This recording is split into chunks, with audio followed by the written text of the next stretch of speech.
Alright, so while we're out here this morning, we're going to test two things. I got my 1860 back in one piece again. Got the front sight back on there. We're going to try out the Slix shots, or Slix stainless steel nipples. I haven't tried them out yet, so we're going to run those. And also, we're going to run the Kerr bullet in this pistol. Now, it did rather well with the in the Remington 1858. I'm going to just try one right here. Now, I have widened this frame, and what we're going to do is we're going to use the 22 grain load with this. And see, I was talking about modifying. I don't know if you can see or not. We'll get over here and take a look at this.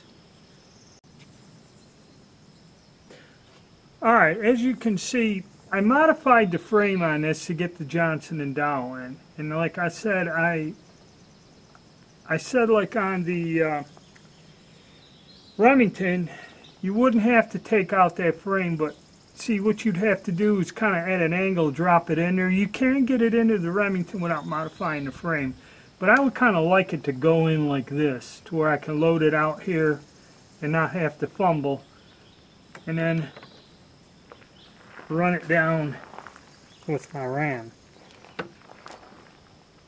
There's lots of room in this one. Alright, so I'm going to load up some of these with a 22 grain load. I'm going to cap it. These take number 11s now with the new nipples on there. We're going to run 22 grain and 24 grain just like I do with the Johnson & Dowell. We're going to see how this Kerr bullet works in the 1860, and also we're going to see if them nipples stop any of the cap jam problems that we've been having and how they function also. Alright. So we got the new nipples on, we got the Kerr bullet, 22 grains, we're at 7 yards, and we're going to see what happens. Checking for a couple things. Accuracy of this bullet, and the cap jams.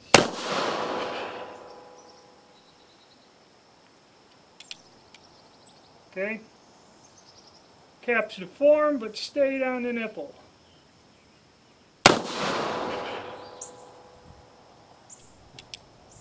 Same again. You can see they're down on there. They're not blowing back into the action.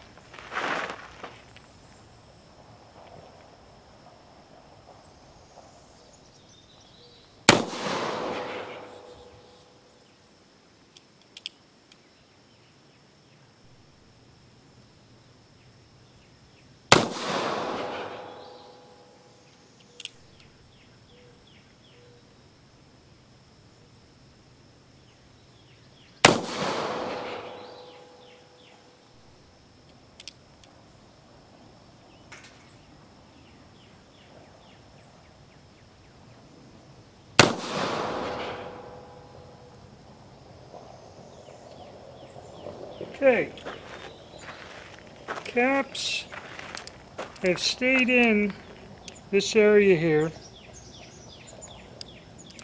not gone back, not stuck on the hammer, so yeah, a lot better.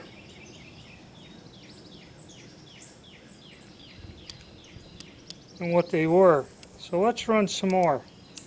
As for the Kerr bullet, looks like we're going to have a showdown between the Kerr and the Johnson & Dowell when we get out to the range again. We'll go look at the target. Okay, this is at 7 yards. That's pretty damn impressive. 5 of them in a diamond, 1 flyer. So that was me. But that's pretty impressive shooting, and that's with 22 grains.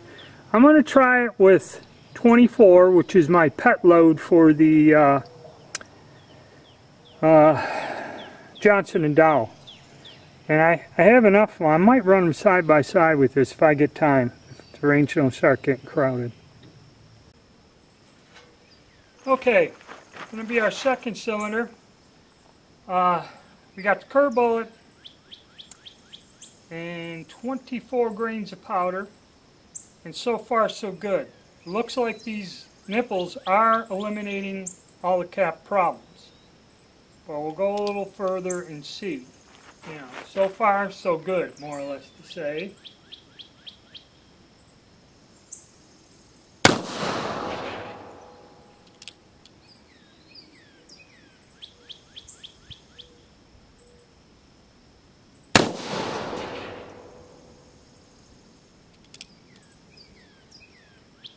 And the caps are falling off the gun as we rotate the cylinder.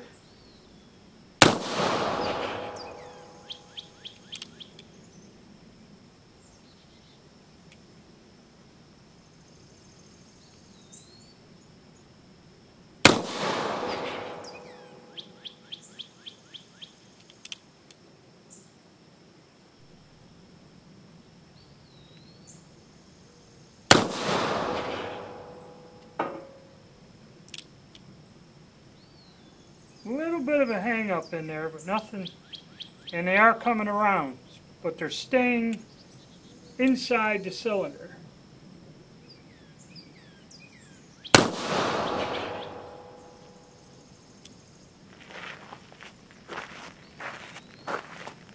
Come up and look. If you can see them, that one went all the way around.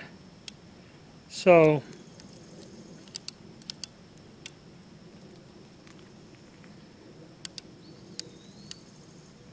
you know, you might have to pick them out, but you can get them through there. There's no hang-ups, no jams, and they're not going back down into the damn action.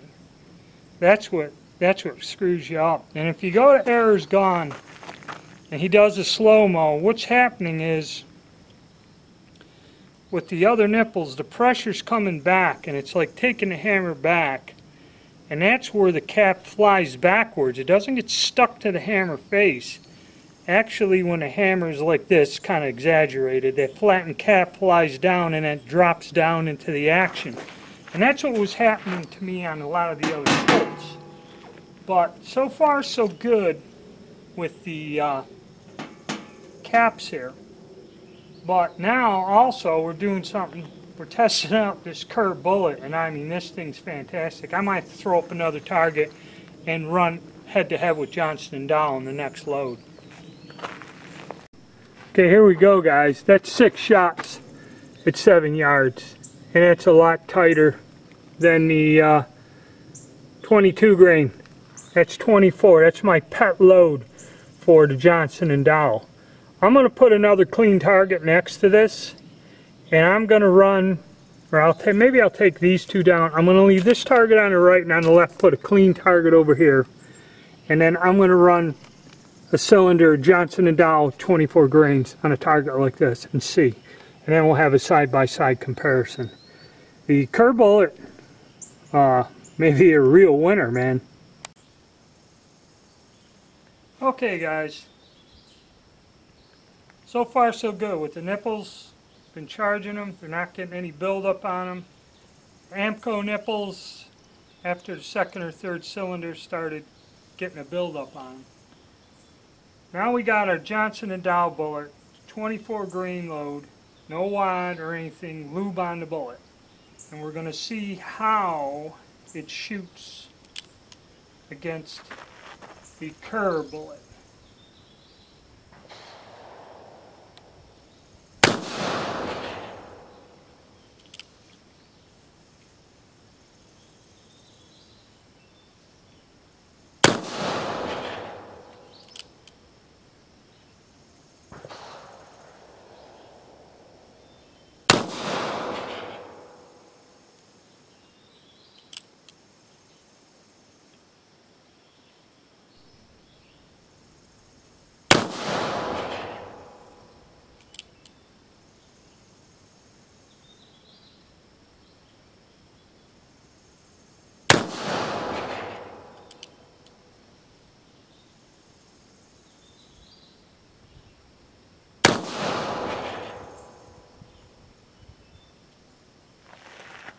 Okay, as for the caps, The caps are all just about staying inside here.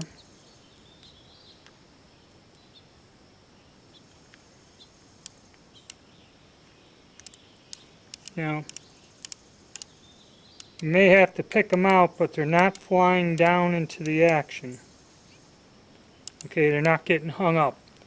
So, the nipples, they worked. It's worth it. Let's go take a look at that target and see how we're doing it there. Okay, a little low, but then again, all of them were there. 1, 2, 3, 4, 5, 6. So 6 of them in there.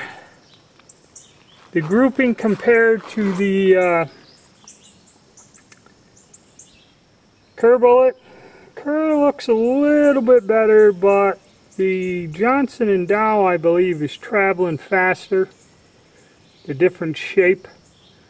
So you can say Kerr outperformed, but that's still not too bad with that Johnson & Dow bullet. I was shooting low for some reason. I had 2 down here, then I kind of shifted and adjusted, so this might not be a fair example. But pretty close. But it looks like the Kerr got him on that one, at least out of 1860.